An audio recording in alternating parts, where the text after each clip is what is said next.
Hallo Herz, schön, dass du eingeschaltet hast. Ich bin Nadine Gerhardt und dieser Podcast ist mein absolutes Herzensprojekt, um dich zu inspirieren auf deinem ganz individuellen Weg zu mehr Fülle, Liebe und Lebensfreude.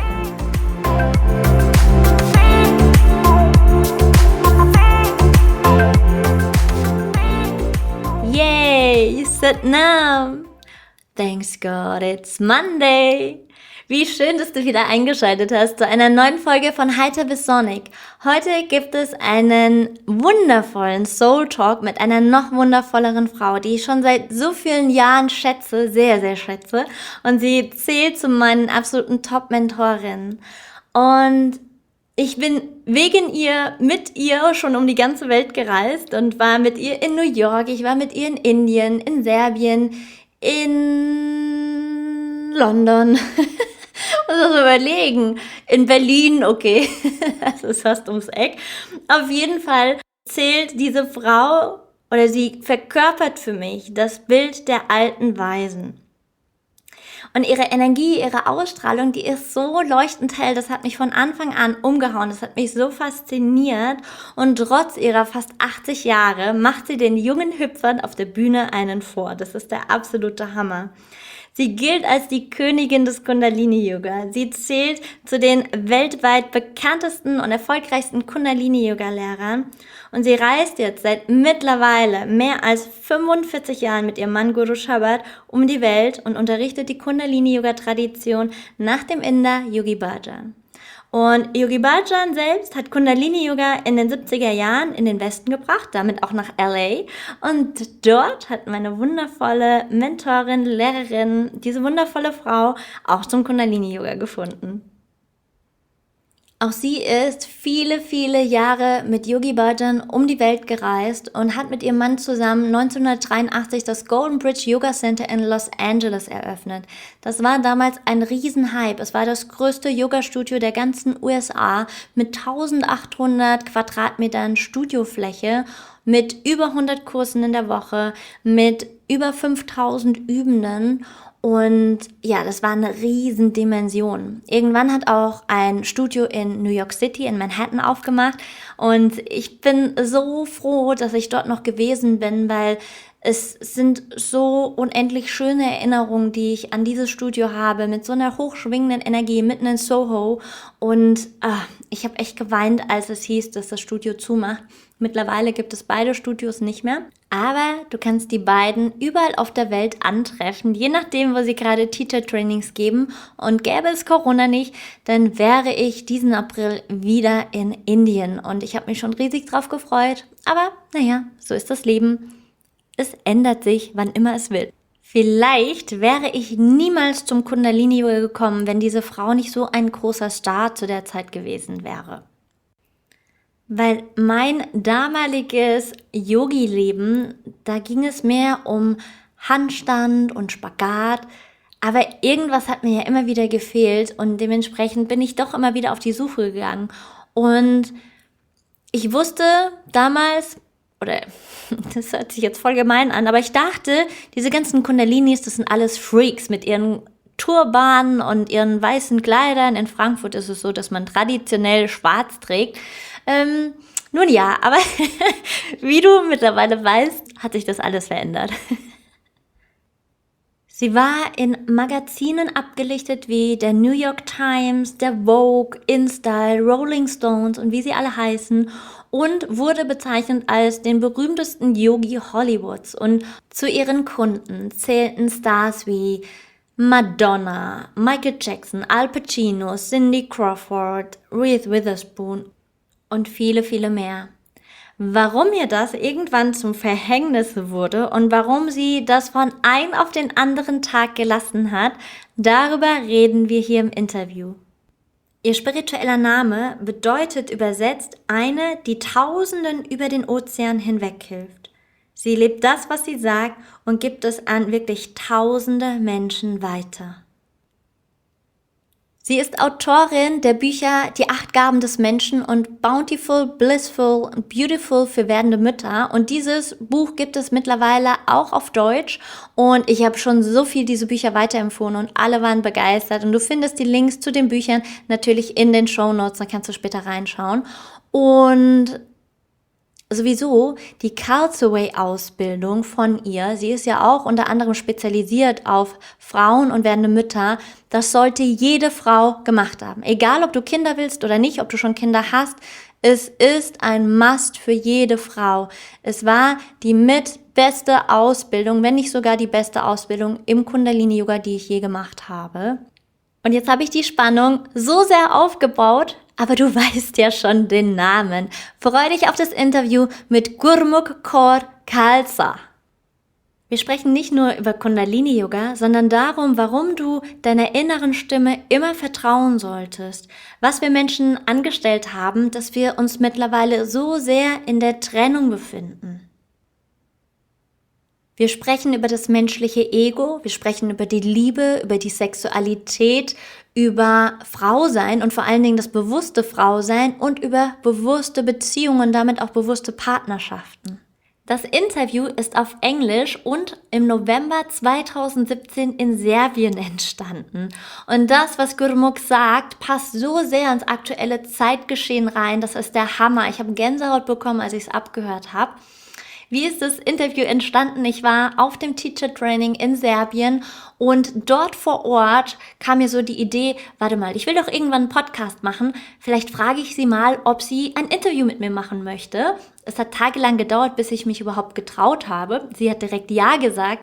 Und für diesen Interviewtermin hatte ich noch ein paar Tage Zeit. Das heißt, ich hatte noch nichts wirklich vorbereitet. Und nach einer Runde Teacher Training sagt sie mir auf einmal, wir machen das Interview jetzt, also in 2 Minuten, weil das serbische Fernsehen ist da und das können wir dann direkt kombinieren. Ich war total nervös. Es war mein allererstes Interview in meinem Leben. Ich habe, während das serbische Fernsehen Gurmukh interviewt hat, habe ich meine Fragen vorbereitet nebenbei. Der Raum ist riesig, wir sind mehrere Menschen, also wunder dich nicht, wenn es im Hintergrund ein bisschen rauscht, weil mein Handy-Akku war leer. Ich musste mir ein Handy ausleihen, ich hatte kein Mikro dabei und genauso war es eben. Aber es ist total authentisch und ich wünsche dir jetzt ganz viel Spaß dabei. Gurmukh, thank you so much for your time. I'm glad to speak with you about Kundalini Yoga, about life, about you. And my first question is, did you choose Kundalini Yoga and why? Or did it happen to you? Kundalini Yoga chose me. The same as everything. When truth prevails, it's chosen. If you have that trust and you can listen to that inner voice, it will lead you, and you don't have to make choices. You don't have to even make decisions. It's all set up for you ahead of time. So because I believe so much in destiny and God's will from ever since I was a little child, that I never set goals or what I wanted life to be. I just went with the flow. And then when I ended up taking my first Kundalini Yoga class, I knew that was it. And that was 48 years ago. What were the first changes that you noticed in your life? The first changes was my physical body. I blew my nose for 6 months. I cleansed and purified all the organs and systems. I got sick. But I knew that it was a physical cleanse. And then after that, I went into more of a mental cleanse, which I'm still going through. And I could see more pure spirit. How do you see pure spirit? Simple, you just feel happier and lighter. Yeah. But it was a long road. It wasn't like boom, overnight at all. And it still happens now, for sure. It never stops. You've been told so many people all around the world. And what do you think the world will be like if many people will do Kundalini Yoga? It will change. There will be peace on earth. That's why I keep teaching. That's why I keep traveling. because I do know this is a technology that Yogi Bhajan said would take 5 generations for people even to understand what it is. And if we can pursue it as teachers all over the globe, it stands a good chance that we can contribute to peace on earth and consciousness raising, so that everything that they write about in the newspapers, from nuclear warfare to starvation to not enough water to governments fighting and so much, it can cease. When consciousness prevails, they can no longer rule, and I believe it. You have given so much personal one-on-one yoga. Your clients were Madonna, Al Pacino, Cindy Crawford, Red Hot Chili Peppers, Michael Jackson, and so on and so on. Why did you change it? Well, because my teacher, I'll try to tell the story shortly. I was teaching sometimes 44 classes a week, if you can imagine. I was teaching everybody that you'd ever want to teach, from Madonna to Michael Jackson to on and on and on. Chili Peppers, everybody. And my ego was getting very big. I was walking down the red carpet with openings of movies. I would be behind stage in concerts. I was called the guru to the stars. This was 25 years ago. And I thought I was fancy. I was making a lot of money, and I never made any money before. And I was like 50 years old. And one day, Yogi Bhajan saw me in Los Angeles. And he said, "What's wrong with you?" He said, "You don't have any aura left." And then he said, "You will come to New Mexico with me, which is our mother center, tomorrow." Well, my first thought was, I can't go to New Mexico. He doesn't know all the people I'm teaching, and my ego was so big that I just wasn't going to go. But I knew in a bigger heart way I had to go. So I went there. And I thought he was going to make me some guru. I thought he was going to give me the position that he had or something, fantasy. I got there with him, and he said, "Report to the gardener." And I still thought the gardener was going to give me flowers or something. And the gardener said, he was a little uncomfortable. He said, "You will turn the soil around 108 plum trees." And it was very hard soil. It was going into winter so that they could capture the water. You'll do that in the morning, and then in the afternoon you'll rake leaves. You know, rake leaves? So, because I believed my teacher, I did it for 2 weeks. And he would drive up the long road, and he would get out of his car with maybe the governor of New Mexico or the Indian ambassador. He had lots of friends like that. And he would stop and he would introduce, and he'd say, "This is the great guru to the stars." And I had a garbage bag on because it was raining, and I had no raincoat, so I made a hole, and I'm raking the leaves and putting them in a cloth, and so in 2 weeks, he never talked to me. And then he called me and he said, "You're fixed. Go back to LA, but you'll never teach a private again." So then I thought, oh no, I have to tell all these people that I can't teach them anymore. They didn't care. You know what they said? "Who can take your place?" And I realized very quickly that people of that caliber, they have a gardener, they have a cook, they have a yoga teacher, and if they have to get a new cook, who cares? New yoga teacher, who cares? And so it was very good for me. And he said, "You will never charge money for private." So now I counsel people, do all of that, but I just get paid for teaching these kind of classes. And he saved my soul. He saved me. Because if I had gone there without him coming in, I would, who knows? I probably would be dead. He saved me from my ego. And that's why I love him so, and I love the teachings. So then I went back to the yoga center and just serving and cooking dinner on Sunday night for all the students. I went back to my old ways. I didn't even travel like I do now. And then little by little I started traveling until I have this whole beautiful, beautiful world. That's why when people come up and they want to be counseled, I don't say, well, sign up, it's $100 or whatever. I just say, what can I do? And I might not have been that way if it hadn't been for him. So I feel very, very, very blessed. Wow, that's a great story. Thank you for sharing it. The garbage bag story. Yes, it's a great one. I have another question.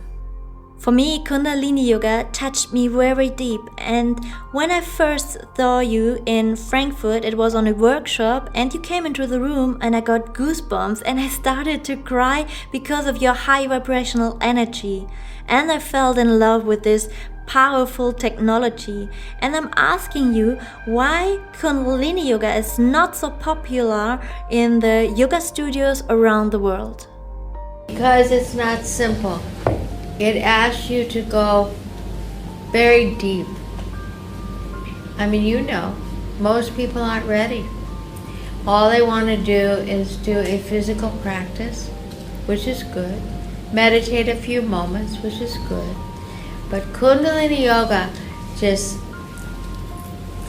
it changes you. We always say, don't do Kundalini Yoga if you don't want to change, because you will. And some of the change is really painful. Most people that start in Kundalini, they run away. Thousands have run away because at this point in their life, they're not ready. Maybe they'll reincarnate when they're ready again. So it's not popular. Unless consciousness grows and changes, it will never be popular. Because it calls on too much for you to do to change. You really have to long. But that's your gift. That's the gift of your karma this lifetime, to get it. Like you 3 got it, you 4 got it, you 5 got it. But most people, they do one time, bye-bye. Too much for them. Or they're entertained. Like in Munich, I'll go and teach a seminar and they'll like it. But then they won't do it for 1 more year till I come back. We are all here for the Kundalini Yoga Teacher Training Week Authentic Relationships. Why is it so important? Oh, okay, good question. This seminar is called Authentic, which simply means real relationships. Not just between your partners, but between the whole world. What's your relationship to nature? What's your relationship to your sisters? What's your relationship to animals? What's your relationship to the sky, to the earth, to yourself? When you can come into that knowingness, and I often say, it's too hard to start with humans. Go start with trees. Start with flowers. Start with dogs. Start with cats. Start with donkeys. They're so easy to love because they're unconditional. Trees will just stand there and let you hug them. Flowers will blossom so you can pick them and put them in a vase. Start with simple things from God. Lie on your back. Look at the sky. Look at the moon. Look at the sun.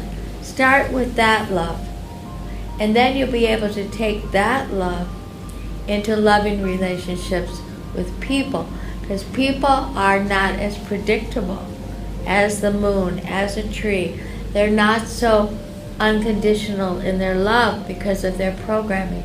But if you start with simple things, then you can slowly ease into loving in a human being and then build relationships on that. It's not easy in relationships these days because we're so intellectual. But at living from here and letting this come to here, it can work. I've been married 35 years. It's been a long journey.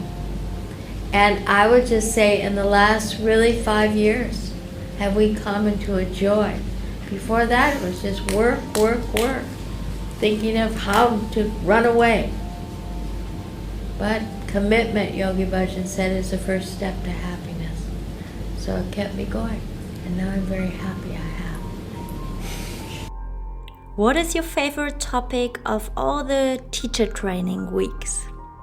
I really like conscious communication. Conscious communication is a 60-hour course where we teach you or experience how to talk. How to talk to yourself, how to talk to the trees, how to talk to humans. What words do you use? Where are they coming from? It's a whole study of communication. And like Thich Nhat Hanh said, the base of communication is listening.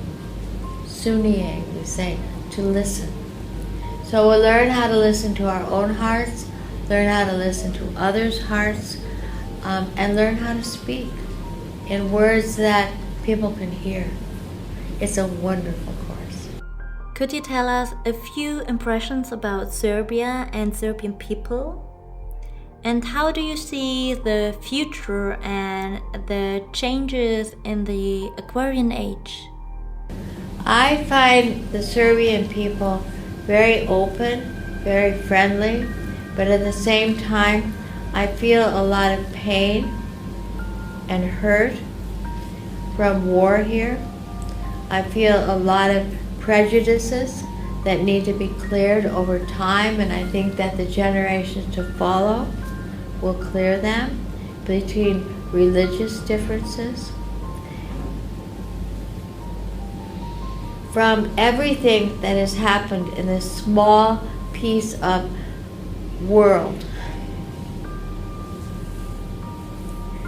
I believe John Lennon's song, Imagine, that it becomes one people's, one world. And that prejudices against other countries, peoples, religions, gender, sexual choices, it will not be there in the Aquarian age. Does it mean that you're going to all have the same language? No. Or all the same traditions, foods? No. But there will be a camaraderie that people will walk from country to country loving. We've done such a strange thing to planet Earth. A very strange thing. Dissecting, separating. I'm German, I'm Serbian, I'm America. When His Holiness the Dalai Lama they asked him, what's your religion? He said, my religion is kindness. When they asked him, what is your country? He said, every country I go to where there's love, that is my country. And here he was a man taken from his country at an early age and became a refugee in India. If he can be that big, I'm not an American. I'm not a Serbian. I'm not a man. I'm not a woman. I am who I am, which is universal. And when we come to that, the world can relax. We don't have to fight anymore. We'll share our food, our water, our love, our economics. It seems far away, but it could happen very quickly as we shift into the Aquarian age. What is the role of women in this world? We have to lead. We've lost what we came for. We've lost about 2,000 years. A necessary loss, but we lost that we are the power. We are the creative force of the universe. We're the only ones that can bring in creation. Yogi Bhajan promised it would never be done in a test tube. It has to come through a mother's womb. How do we heal it?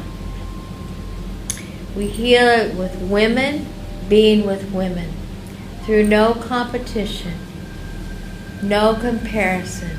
We come to love each other, and then men will follow. But women have split each other up. We've done kind of man things. We thought men thoughts, like competition, had to be better. Sports, fashion, bodies, everything. And we've separated. And we've also taken husbands or boyfriends from other women. Just take them away and not care of the broken heart of that woman, that mother, that wife left behind. When we can come together and know our sisters are all together and we're so important in a oneness, men will fall at our feet. My last question. We have been living in the sex-sold model for a long time, and it is supported by the whole of society.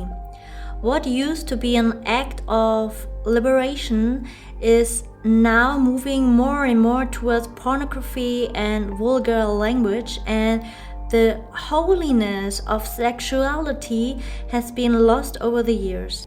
How do you think sexuality will change in the next few years and decades? Well, Yogi Bhajan, I was just reading, in the future generations, sex won't be important anymore. It will be a nice entertainment. People will have a moment of oneness with God. When you orgasm, that's a oneness with God, the connection. But people will find much more fulfilling things than just sex to have the oneness through meditation, through yoga, through other things that will come around to open up this third eye point, because that's all that sex does. It opens up the third eye point. And so it will lose its importance. Right now is the biggest marketing device there is in the world, right? Why? Because the sexual arousement comes faster than anything else, even your hunger. Even other things. It's the quickest thing. Now, why did God make it that way? Because people wouldn't be interested to procreate and have children. So He had to make it very, very much desiring. But it's turned into something, okay, this is interesting. All other animals have times of heat, right? Times when they ovulate, like a horse. Now a horse is going to ovulate and get pregnant in the fall. Why? Because she needs to have her baby in the spring when it's warm. The same as bears. The same. God has this plan when the female goes into heat so she can carry on her type of animal. But we, the human race is always in heat, it seems. The women, the men, everybody, because they're so unsatisfied. Most people have no idea why they're alive. Did you know that? They don't know why they're here. They were told to go to college or go to school. They were told to get married or whatever. They're living out this thing, but they don't even know why they're doing it. They're just, and then something happens often. They're maybe 25, 30, 40 years old. I've worked so hard, I have all this money, but I'm not happy. And then they go find a yoga class. You see, and then they learn. It's just a journey for most of the world. The last thing I'll leave you with is this. If we look at the world, it's very imbalanced, isn't it? Would you say it's very crazy here? North Korea wanted to do an atom bomb. We've got the stupidest president that has ever existed in the history of the world, probably Trump. It's very crazy here. But there was an his name is Vivekananda. He came to America from India and the West in about 1880. And he looked very funny, like Yogi Bhajan when he first came. But this is what he said that I will always remember. The world is in perfect order. If the world was in perfect balance and all consciousness came, the earth would dissolve. It wouldn't be needed anymore. We reincarnate back on this earth 8.4 million times to try to get it right. Few have gotten it right. So it'll keep working its way. It's already been destroyed twice. Through Lemuria and through that other one. I can't remember it now. It's just blown up. It could blow up again. But this isn't our real home anyway. We only come here like this. It's a very mysterious place we are living on. And people take it so seriously and they think that this is it. This is a blink. Then poof, gone. But right now the big thing is sex, money, power. Everyone's going along like that now. And the marketing machine is so big. They could arouse somebody if you put a sexy woman on or a sexy man on, then everybody's like their chakras are all aroused. And then they go buy whatever that person has on. They put women on top of cars. And then people go buy the cars. They do everything. And then porno has just taken over. It's so nutty now out there. You can barely, but you have a yoga mat. And when you get lost, no matter where you are in the world, you can sit, you can meditate, you can do your yoga and go in again. We're so blessed. Most people have no means or ways to go within. They just go without.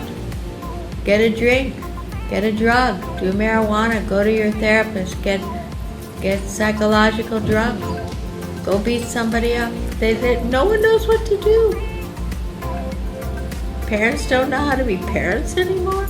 It's so funny world we live in. Don't take it so seriously. Better to just enjoy the life, serve, help others, eat good food, go dancing. Thank you. Do Kundalini Yoga. Yay! Satnam. Thank you. Thank you so much. Das war zwischen all den Kundalini-Yoga-Klassen, die morgens um 4 Uhr starten und bis abends gehen. Und das kam dann noch von Gurmukh und ja, ich bin dabei, immer. Now let's go eat. Perlen der Weisheit von dieser wundervollen Frau. Danke, Gurmukh. Ich bin so happy, dass wir dieses Interview gemacht haben. Und ja, es ist einfach jede Minute wert. Ich danke auch Hanzo Jot, denn ich darf glücklicherweise eines seiner Lieder verwenden. Und das ist auch genau das, was du im Hintergrund hörst. Und damit ist das Rauschen noch gar nicht so schlimm, wie ich finde zumindest. Und ich wünsche dir jetzt eine wundervolle Woche, einen wundervollen Start in die Woche. Lass es dir gut gehen, trag dich auf Händen und lass das Außen nicht dein Inneres beeinflussen. Ganz, ganz wichtig. Wir hören uns nächste Woche Montag zu einem neuen Magical Monday. Lass dich überraschen, was da denn kommen wird. Jetzt kommt normalerweise der Call to Action Button sozusagen. Mein Call to Action, I don't know, wie man das nennt, aber ja, wenn du mehr wissen willst, wenn du tiefer gehen möchtest, dann geh auf meine Website, klick dich durch. Es gibt so viele verschiedene Termine und ja, ich freue mich, wenn wir uns auch anderweitig sehen und hören. Und bis dahin, Namaste und Satnam, deine Nadine.